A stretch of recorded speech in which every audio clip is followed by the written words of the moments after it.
รถโดยสารตำฮาวขัวตกคลองเสียชีวิต13คนบาดเจ็บ24คนซึ่งว่าเหตุการณ์นี้เกิดขึ้นอยู่ที่แขวงกำปงธมประเทศกัมพูชา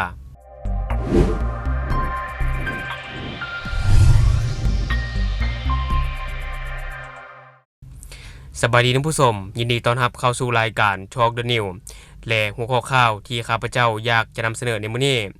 ก็จะมาเว้าถึงเหตุการณ์รถโดยสารตำฮาวขัวตกคลองเสียชีวิต13คนบาดเจ็บ24คนซึ่งว่าเหตุการณ์นี้เกิดขึ้นอยู่ที่แขวงกำปงธมประเทศกัมพูชาและข่าวตัวนี้ข้าพเจ้าก็จะมาจากเพจคอมเมนต์ไทม์ก็คือเกิดอุบัติเหตุรถเมล์โดยสารเสียหลักตกคลองน้ำที่ประเทศกัมพูชาซึ่งเวลาเกิดเหตุแม่นประมาณ 4 โมงเช้าของวันที่20พฤศจิกายน2025และสถานที่เกิดเหตุแม่นอยู่บ้านกะก่อเมืองสันทุกแขวงกำปงธมประเทศกัมพูชาซึ่งรถเมล์คันนี้เป็นลักษณะ2ชั้นเตียงนอนซึ่งว่าตอนเกิดเหตุก็ได้ต่ำเข้ากับหาวขัวถนนก่อนแล้วก็ได้พุ่งตกลงไปคลองน้ำข้างทางอย่างรุนแรงซึ่งว่าผู้ประสบเหตุทั้งหมด31คนในนั้นมีผู้เสียชีวิตในสถานที่เกิดเหตุ13คนเป็นเพศหญิง8คนเด็กน้อย1คนและได้รับบาดเจ็บ24คนซึ่งว่าทางหน่วยกู้ภัยก็ได้เร่งให้การช่วยเหลือผู้บาดเจ็บแต่มันก็เป็นไปได้ยากหลายเนื่องจากว่าผู้บาดเจ็บยังติดอยู่ในซากรถที่กำลังจมลงในคลองซึ่งบางส่วนของผู้ประสบภัยพยายามทุบแวนรถเพื่อที่จะออกมาจากซากรถด้วยตัวเองแต่เป็นไปได้ยากเพราะว่าแก้วก็มีความหนาบางคนจมลงน้ำบางคนก็ขาดอากาศหายใจซึ่งวันนี้ก็อิงตามคำให้การของผู้ประสบภัยฉะนั้นทีมกู้ภัยจึงเฮ็ดทุกวิถีทางเพื่อให้ช่วยได้ไวที่สุดพร้อมทั้งประสานหาหลายหน่วยงานเพื่อระดมแรงงานมาช่วยกันในเบื้องต้นเพื่อให้มีผู้เสียชีวิตน้อยที่สุดซึ่งใช้เวลาหลายชั่วโมงก่อนที่จะนำซากรถเมล์โดยสารคันดังกล่าวขึ้นมาได้ซึ่งจำเป็นต้องใช้รถเคนขนาดใหญ่ในการยกขึ้นมาซึ่งจากการสังเกตรถเมล์ที่ยกขึ้นมาได้ก็ถือว่าได้รับความเสียหายอย่างหนักท่านผู้ชมน่าจะแล่นมาด้วยความไวสูงส่วนสาเหตุของการเกิดเหตุการณ์ในครั้งนี้น่าจะมาจากการหลับในของโชเฟอร์รถเมล์คันดังกล่าวซึ่งตัวกับเหตุการณ์นี้ก็ถือว่าเห็นภาพผู้เสียชีวิตที่ว่าเอาขึ้นมานอนเรียงกันเนาะเห็นแล้วก็ถือว่าอนาจใจมีแต่วัยรุ่นกำลังใหญ่เนาะถ้าหากว่ารถบ่ตกน้ำน่าจะบ่เสียชีวิตหลายปานนี้แต่แล้วก็ตามก็ขอแสดงความเสียใจต่อกับครอบครัวของผู้เสียชีวิตในครั้งนี้ด้วยนั่นแหละก็ตามเนาะข้าพเจ้าก็อยากฝากถึงโชเฟอร์ทุกคนที่ว่าขับรถในเวลากลางคืน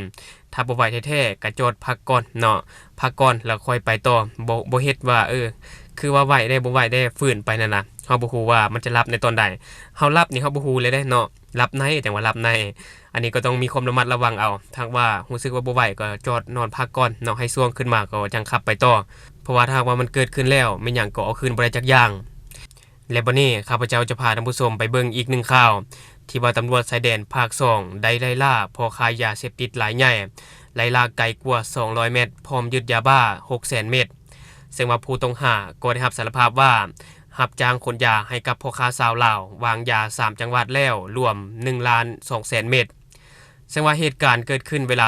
20:30 นาทีของวันที่19พฤศจิกายน2025ในบริเวณ4แยกพายบัสแก๊งเลิงจานตำบลตลาดอำเภอเมืองจังหวัดมหาสารคามจากผลการไล่ล่า200กิโลเมตรสามารถจับกลุ่มท้าววุฒิอายุ30ปีเป็นประชาชนอำเภอยางตลาดจังหวัดกาฬสินธุ์และท้าวพิรไสอายุ22ปีเป็นประชาชนอยู่อำเภอยางตลาดจังหวัดกาฬสินธุ์และของกลางที่ยึดได้มียาบ้า3กระสอบรวมจำนวน 600,000 เม็ดซึ่งว่าเจ้าหน้าที่ตำรวจของไทยก็ได้เปิดเผยว่าเจ้าหน้าที่ได้ติดตามพฤติกรรมของผู้ต้องหาตั้งแต่เดือนกรกฎาคมซึ่งว่ากลุ่มผู้ต้องหามีพฤติกรรมเป็นนักบินหรือว่ารับขนส่งยาโดยเฉพาะรับจ้างนำยาบ้าไปวางตามจุดต่างๆใน3จังหวัดคือจังหวัดมหาสารคามกาฬสินธุ์และขอนแก่นส่วนวิธีการลำเลียงยาเสพติดกลุ่มผู้ต้องหาใส่รถ2คันคันที่1ก็เป็นรถเก๋ง Honda Civic สีดำทะเบียนกบ1523กาฬสินธุ์เป็นรถนำหน้าเปิดทางแล้วก็สังเกตลาดลาวและคอยรายงานสภาพการในกรณีพบเห็นตำรวจหรือด่านตำรวจและคันที่2เป็นรถกระบะ Toyota Revo สีเทาทะเบียนบล6997กาฬสินธุ์บรรทุกยาบ้าซึ่งว่ากลุ่มผู้ต้องหาได้วางยาไปก่อนแล้ว3จุดละ1กระสอบรวมยาบ้าวางไปแล้วทั้งหมด 600,000 เม็ด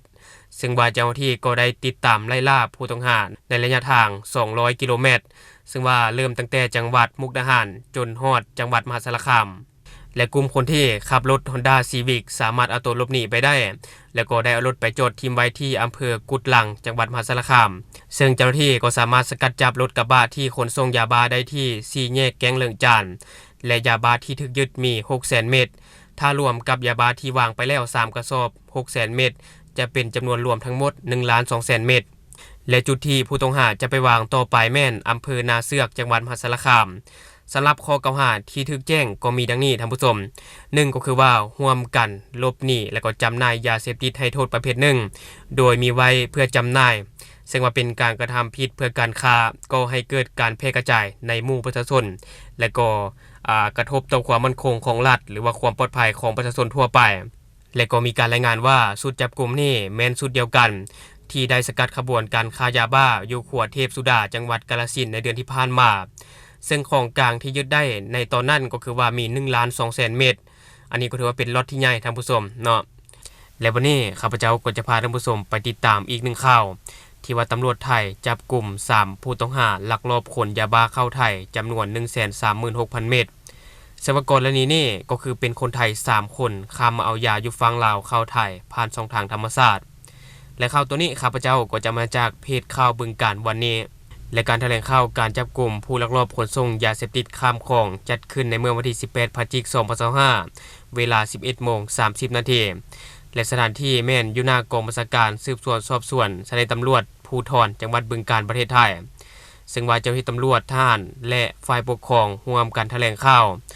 เวลาเกิดเหตุแม่นวันที่18พฤศจิกายน2025เวลา 2:20 น.สถานที่ที่ถูกจับกลุ่มแม่นบริเวณถนนบก3009ตำบลบ้านต้องอำเภอเซกาจังหวัดบึงกาฬซึ่งเจ้าหน้าที่ตำรวจได้รับแจ้งว่าจะมีการลักลอบลำเลียงยาบ้าจากประเทศเพื่อนบ้านก็คือสปป.ลาวข้ามคลองเข้ามาสู่เขตจังหวัดบึงกาฬและก็นำไปส่งต่อในอำเภอเซกาเจ้าหน้าที่จึงได้วางแผนสกัดกั้นเมื่อพบรถต้องสงสัยเจ้าหน้าที่ก็ได้แสดงตัวและขอกวดค้นซึ่งก็พบยาบ้าจำนวนหลายที่ซุกเสื่องในกระสอบและผู้ต้องหาทั้งหมดมี3คนผู้ที่1ก็คือนางเมย์อายุ32ปีและท้าวพงอายุ27ปีและท้าวนัดอายุ22ปีซึ่งว่าของกลางที่ยึดได้เป็นประเภทยาบ้า 136,000 เม็ดรถกระบะยี่ห้อ Toyota Vigo สีขาวทะเบียนพท1955อุดรธานีจำนวน1คันที่ว่าใช้ในการขนส่งยาซึ่งว่าข้อหาที่ถูกแจ้งก็คือว่าร่วมกันจำหน่ายยาเสพติดให้โทษประเภทหนึ่งนั่นก็คือยาบ้าพร้อมทั้งส่งมอบผู้ต้องหาทั้งหมดให้กับพนักงานสอบสวนสถานีตำรวจโศกกามเพื่อดำเนินคดีตามกฎหมายต่อไปซึ่งวันนี้ก็เป็นอีกหนึ่งขบวนการที่ว่ามีการขายยาข้ามชาติเนาะที่มักพบเห็นเรื่อยๆตามชายแดนระหว่างลาวและไทยแต่ว่าก็มีการสกัดไปหลายเติบอยู่เนาะและทั้งหมดก็คือสิ่งที่ข้าพเจ้าอยากจะนำเสนอในมื้อนี้สำหรับท่านผู้ชมคนใดเบิ่งคลิปของเราแล้วยังบ่ได้กดติดตามช่องยังบ่ได้กดกระดิ่งแจ้งเตือนก็อย่าลืมไปกดเพื่อเป็นกำลังใจให้ข้าพเจ้าได้ผลิตคลิปดีๆแบบนี้ออกมาเรื่อยๆหรือสำหรับท่านผู้ชมคนใดอยากตามนี้เตียนก็สามารถฝากไว้ได้ไปใต้คอมเมนต์ของเราแล้วจะเข้าไปอ่านและก็ตอบแลกเปลี่ยนประสบการณ์นํกันอย่าลืมสนับสนุนกันด้วยการกดติดตามช่องขอขอบใจ